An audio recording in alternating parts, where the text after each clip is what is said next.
Halo semuanya, Assalamualaikum warahmatullahi wabarakatuh. Kembali lagi dengan saya Gilang Setio Kuncoro dari Prodi Teknik Mesin Universitas Udayana. Di sini saya akan mempresentasikan tugas mata kuliah Material dan Proses dengan kode mata kuliah TM8564 dengan dosen pengampu yakni Profesor Dr. Cokarda Gede Tirtanindya STMT. Baik, di sini saya akan melanjutkan presentasi saya sebelumnya yaitu mengenai fusion welding proses. Jadi materi yang saya akan jelaskan yaitu yang pertama ada electron beam welding, kedua ada laser beam welding, ketiga ada cutting, keempat ada the weld joint quality and testing, dan terakhir ada joint design and process selection. Baik.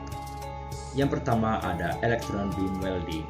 Jadi pengelasan EBW atau electron beam welding merupakan proses pengelasan dengan panas yang digunakan pada pengelasan dihasilkan dari elektron intensitas tinggi yang difokuskan ke arah benda kerja. Nah, ini adalah dapat dilihat gambar di samping ini adalah gambar yang bergariskan putus-putus ini diibaratkan adalah elektron beam atau sinar elektron yang difokuskan kepada benda kerja, benda kerjanya. Jadi elektron beam welding ini dikembangkan oleh fisikawan Jerman yaitu Karl-Heinz Steigerwald pada tahun 1949 dan digunakan pertama kali pada tahun 1958. Jadi hampir semua logam dapat dilas boot and lap dengan proses ini. Jadi proses ini sendiri mengubah energi kinetik elektron menjadi panas proses. Electron beam welding memiliki kemampuan untuk membuat lasan berkualitas tinggi. Jadi proses pengelasan electron beam welding ini yakni electron beam gun dikerjakan pada tegangan tinggi. Jadi ini untuk mengakselerasi elektron serta menggunakan arus beam rendah. Daya yang dipakai pada proses ini kecil, namun mempunyai tingkat kerapatan tinggi dan didapatkan dari proses pemfokusan elektron beam agar mendapat area yang sangat kecil pada permukaan benda kerja. Jadi pada proses electron beam welding ini dikerjakan pada tempat atau pada box vacuum chamber, jadi box vakum.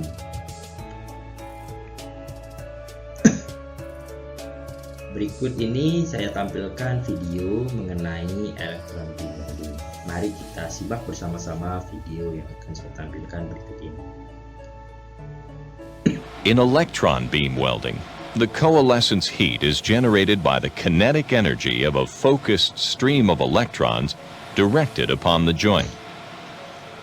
The electrons are produced by an electron gun, accelerated to high velocity, shaped into a beam by electrical fields, and then further collimated or made parallel and focused by an electromagnetic lens. This electron stream is developed in high vacuum, but actual welding can be performed in either high vacuum, partial vacuum, or standard atmospheric pressure. Because of the intense and concentrated heat generated, total heat input is low, minimizing heat-affected zone size and part distortion. This also allows for the creation of extremely deep and narrow welds. Additionally, joints inaccessible by other welding processes can be welded. Virtually all ferrous and non-ferrous metals, thin or thick, can be joined. Welding speeds are fast, and filler metal is not generally required. Equipment cost for electron beam welding is typically high, and welding is generally limited to machined parts assembled in primarily butt, corner, and lap joints. Oke, sekian dari video yang akan saya tampilkan. Selanjutnya kita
Selanjutnya ada laser beam welding. Jadi laser beam welding ini adalah proses pengelasan fusi di mana dua potongan logam disatukan dengan menggunakan laser.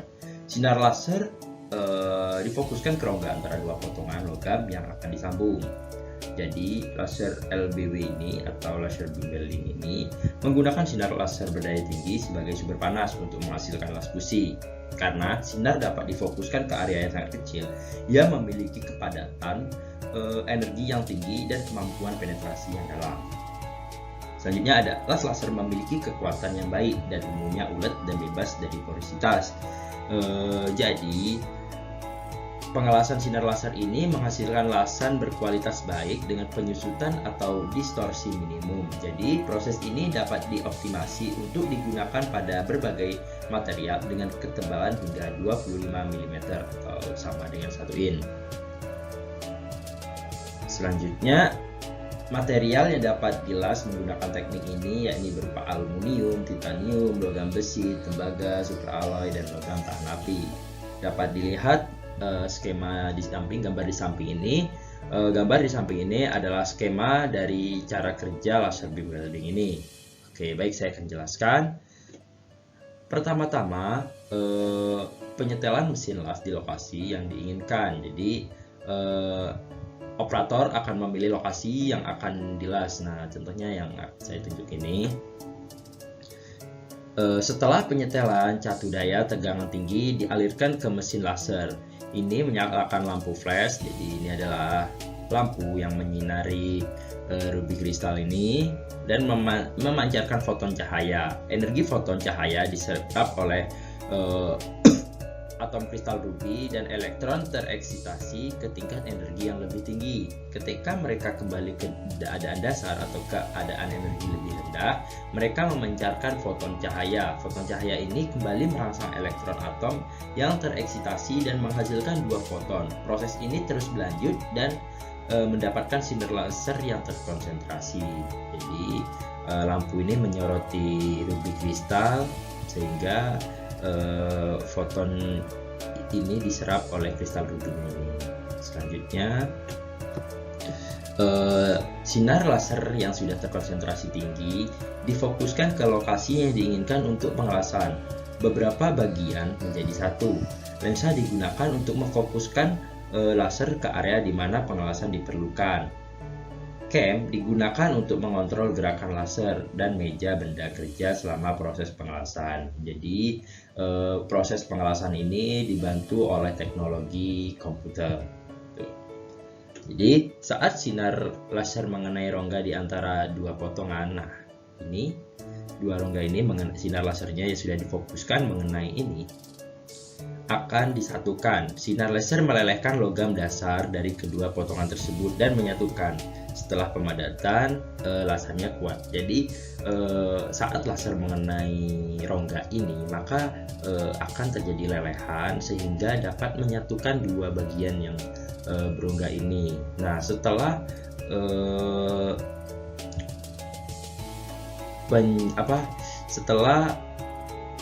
lelehan logam ini padam atau mendingin, maka logamnya ini akan padat dan mendapatkan lasan yang kuat.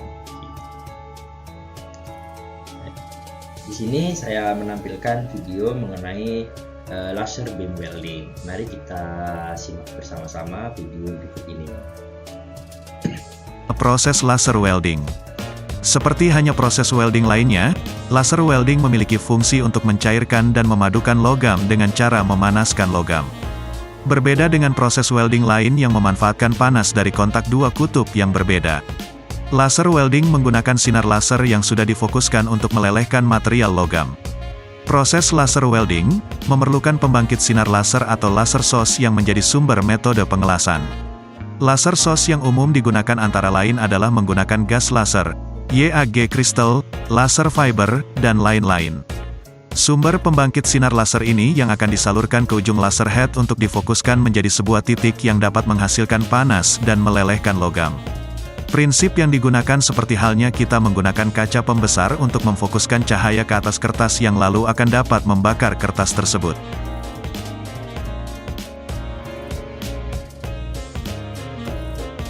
Jenis laser welding yang pertama adalah laser welding manual atau bisa disebut juga handed laser welding. Mesin laser ini dapat dioperasikan manual seperti mesin welding manual lainnya.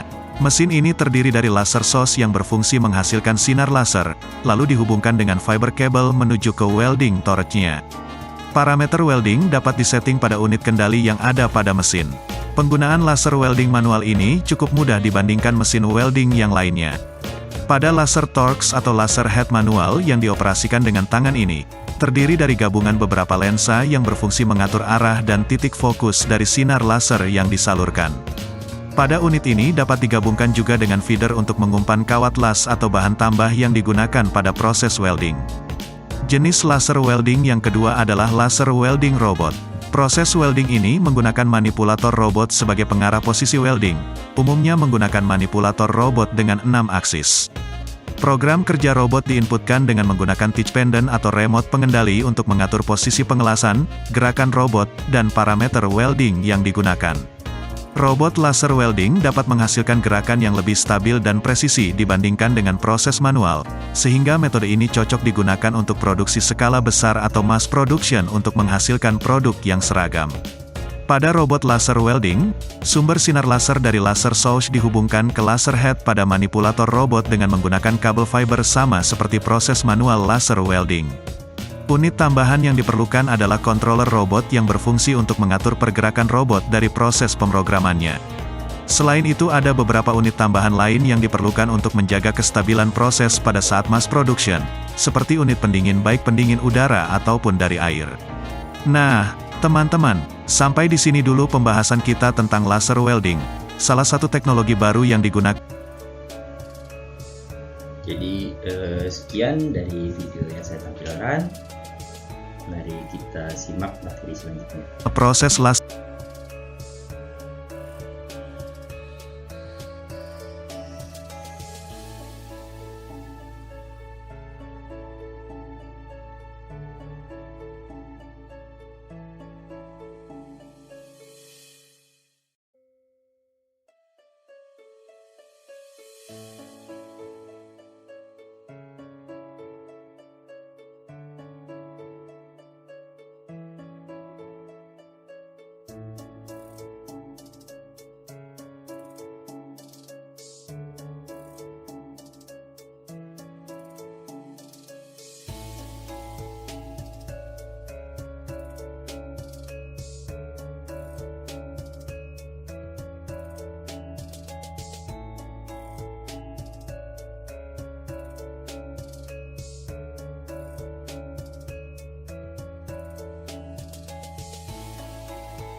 Baik, selanjutnya ada cutting. Jadi pemotongan pada material logam tidak hanya menggunakan benda tajam seperti gerinda dan lain sebagainya. Salah satu cara pemotongan material dapat menggunakan energi panas atau memanfaatkan energi panas. Jadi material dapat dipotong menjadi berbagai kontur dengan menggunakan sumber panas yang melelehkan dan menghilangkan zona sempit pada benda kerja. Jadi salah satu pemotongan yang menggunakan atau teknik pemotongan menggunakan energi panas ini, yang pertama ada oxyfuel gas cutting dan kedua ada arc cutting. Jadi pada arc cutting ini dibagi lagi menjadi tiga. Yang pertama ada in air carbon arc cutting atau CACA, yakni proses menghilangkan logam dengan cara panas yang dihasilkan dari busur karbon. Proses ini menggunakan elektroda karbon atau grafit, udara terkompresi, dan sumber daya standar. Selanjutnya ada plasma arc cutting atau PAC. Jadi PAC ini adalah proses fabrikasi dengan menggunakan gas ionisasi super panas untuk memanaskan, melelehkan, dan memotong material elektrokonduktif.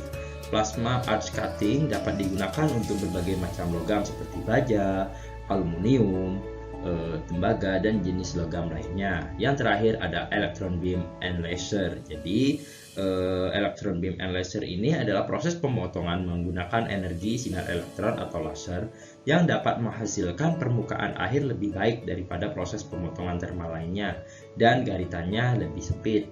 Nah, dapat dilihat gambar di samping ini adalah skema dari proses pemotongan yang menggunakan energi panas. Dapat dilihat ini adalah nozzle dan ini adalah benda kerja yang dipotong. Nah, ini adalah slag atau iron and iron oxide.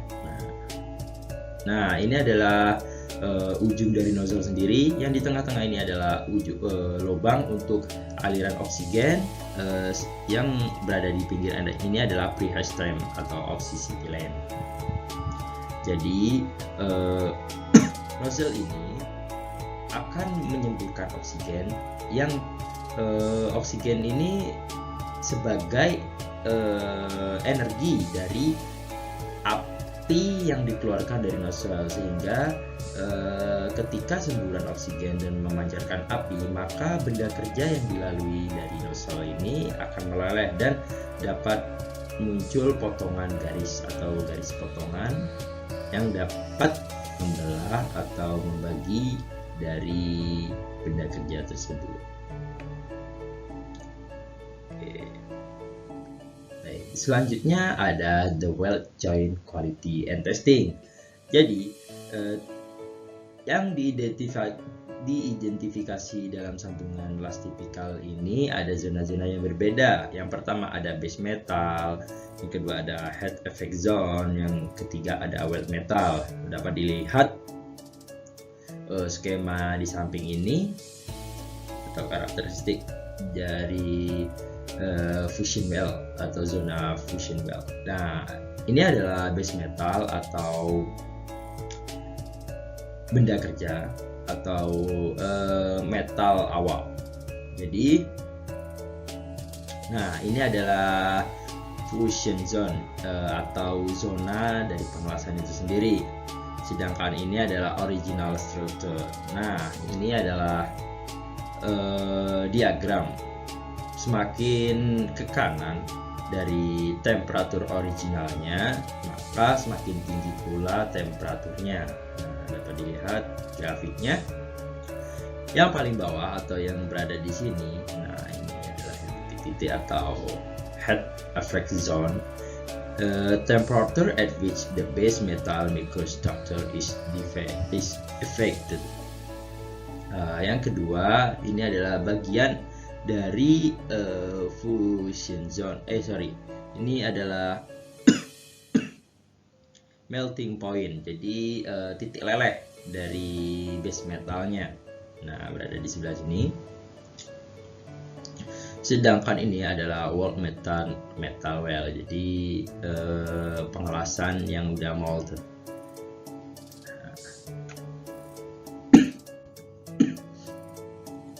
Selanjutnya ada head effect zone. Jadi the head effect zone atau HEAZ ini adalah sesuatu yang terjadi ketika logam terkena suhu tinggi. Ini atau periode ini memiliki dampak negatif pada desain dan struktur logam. Jadi sifat dan struktur microhash tergantung pada yang pertama ada laju masukan panas dan pendinginan, dan yang B ada suhu di mana zona ini dinaikkan. Jadi adapun efek-efek dari head effect zone ini pada logam adalah yang pertama ada perubahan metalurgi dan kimia. Jadi struktur molekul logam membesar saat dipanaskan. Jika panas yang diterapkan berubah pada penampang logam, itu menyebabkan ekspansi yang tidak merata dan kontraksi berikutnya di logam. Yang kedua ada nitridasi permukaan. Jadi nitridasi permukaan termasuk menambahkan nitrogen ke permukaan logam untuk meningkatkan kekerasannya. Dalam operasi pemotongan dan pengelasan logam suhu tinggi, efek ini terlihat secara tidak sengaja. Akibatnya, di area yang dipanaskan kekerasan meningkat dan kemampuan las menurun. Jadi ketika kekerasan dari logam itu meningkat, maka dapat dihasilkan kemampuan lasnya itu menurun. Selanjutnya yang ketiga ada oksidasi. Ketika logam mengalami suhu tinggi, mereka dapat mengalami oksidasi di antara fenomena lainnya. Hal inilah yang bertanggung jawab atas pita berwarna cerah yang merupakan karakteristik IHEZ. Lihat. Nah, semakin cerahnya. Yang keempat ada perubahan fase. Jadi ketika terkena suhu tinggi, misalnya baja tahan karat atau austenitik akan berubah menjadi baja martensitik.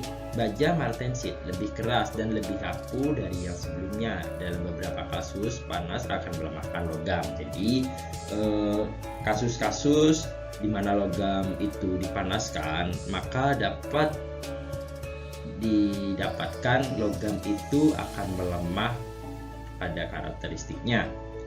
Yang kelima ada embrittlement hidrogen. Jadi hidrogen embrittlement ini adalah difusi hidrogen ke dalam kisi logam yang mengurangi keuletan dan ketangguhan logam. Temperatur yang tinggi dapat menyebabkan embrittlement hidrogen.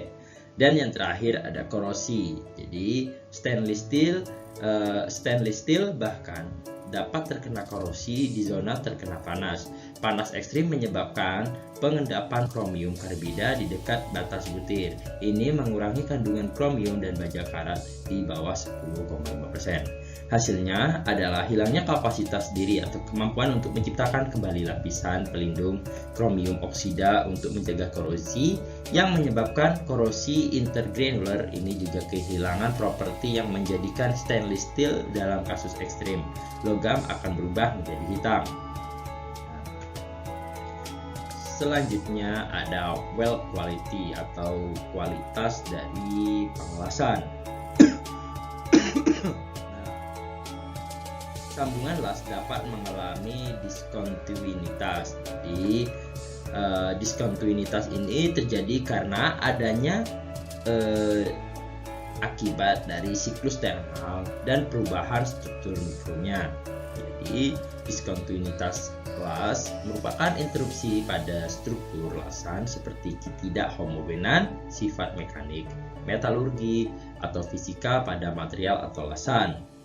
Jadi diskontinuitas ini dapat disebabkan juga oleh penerapan teknologi pengelasan yang tidak memadai atau kecerobohan dari operator yang sangat buruk. Nah, dapat dilihat ini adalah contoh-contoh diskontinuitas. Dapat dilihat ini. Nah, yang di kiri ini ada breaching. Ini adalah yang hijau, ini adalah welding. Ini ada daerah yang belum terkena lasnya. Ini dapat dilihat juga. Oke, selanjutnya ada cacat pada las. Jadi cacat pada las ini. Oke, dapat dilihat di bawah ini adalah gambar-gambar dari cacat las.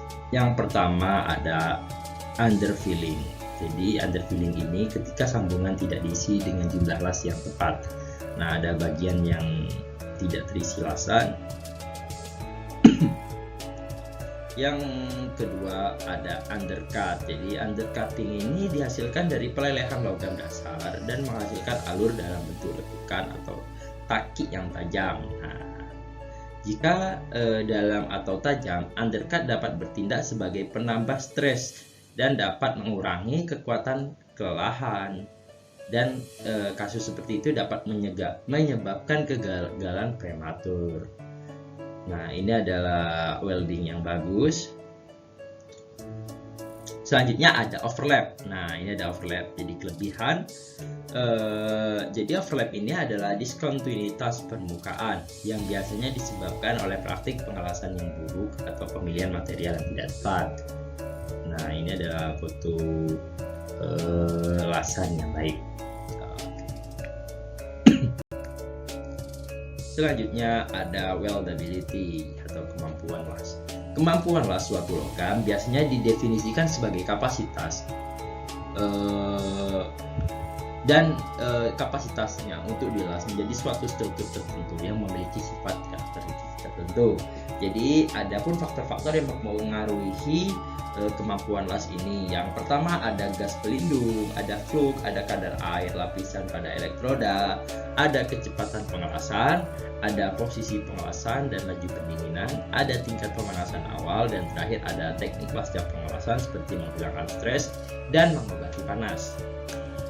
Nah, berikutnya ada testing of weld. Jadi ada tes pada pengelasan.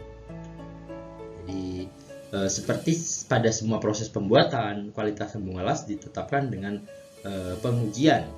Jadi pengujiannya ini ada dua. Yang pertama ada pengujian destruktif dan yang kedua ada pengujian non destruktif. Oke, yang pertama ada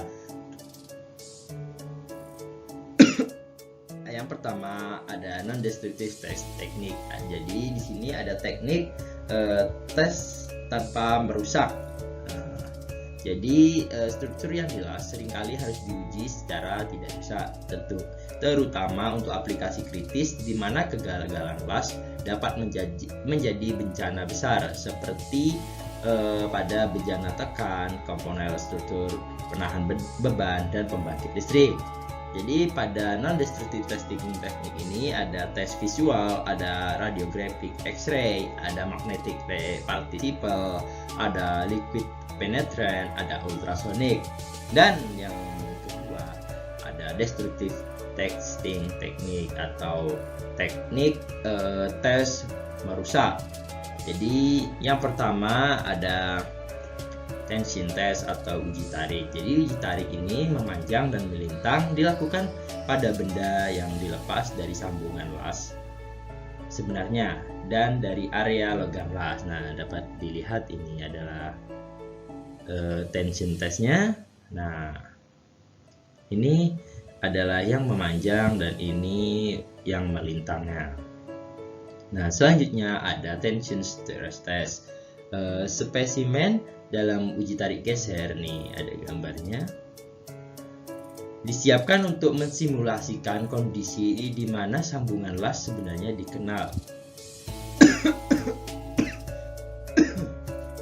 Spesimen dalam uji tarik, nah yang gambar A dan gambar B ini disiapkan untuk mensimulasikan kondisi di mana sambungan las sebenarnya dikenal. Nah, yang ketiga ada bending test atau tes teko. Beberapa tes bending ini telah dikembangkan untuk menentukan keuletan dan kekuatan sambungan las. Jadi tes ini dilakukan untuk menentukan sifat mekanis dari hasil welding seperti keuletan dan kekuatan dari sambungan las. Yang keempat ada fracture toughness test. Jadi uji ketangguhan retak ini biasanya menggunakan teknik pengujian benturan. Jadi pengujian dari faktor toughness test ini menggunakan teknik benturan. Jadi dua material dibentur oleh alat ujinya. Yang terakhir ada corrosion and creep test. Selain menjalani uji mekanis, sambungan las juga dapat diuji ketahanannya terhadap korosi dan mulur. Karena perbedaan komposisi dan struktur mikrobahan di zona las, korosi preferensial dapat terjadi di zona tersebut. Creep test penting dalam menentukan perilaku sambungan las dan struktur yang mengalami suhu tinggi. Nah, dan yang terakhir ada joint design and process selection. Dalam menjelaskan proses pengelasan individu, beberapa contoh diberikan mengenai jenis las dan sambungan yang dihasilkan dan aplikasinya dalam berbagai produk konsumen dan industri dari berbagai desain. Nah, dapat dilihat ini adalah desain-desain pengelasannya. Jadi pedoman desain umum untuk pengelasan dapat diringkas sebagai berikut. Yang pertama ada desain produk itu harus meminimalkan las. Jadi meminimalkan las ini bertujuan untuk meminimalkan biaya pengelasan. Nah, yang kedua ada lokasi las harus dipilih. Jadi ini harus dilakukan untuk menghindari tegangan berlebihan atau tegangan kon pusat dalam struktur yang jelas dan untuk penampilan. Nah, yang terakhir ini komponen harus dipasang dengan benar sebelum pengelasan. Jadi tujuan dari diberlakukan ini yakni agar tidak mengganggu proses selanjutnya dari komponen yang disambung atau dengan tujuan penggunaannya. Nah, dapat dilihat gambar di samping ini. Nah, ini adalah single square groove bolt. Ini ada single V-groove welding. Ini ada double V-groove welding. Dan ini ada single groove welding. Nah, dapat dilihat sendiri teknik-tekniknya. Oke, baik. Sekian dari presentasi saya kali ini. Mohon maaf apabila ada salah kata. Wassalamualaikum warahmatullahi wabarakatuh.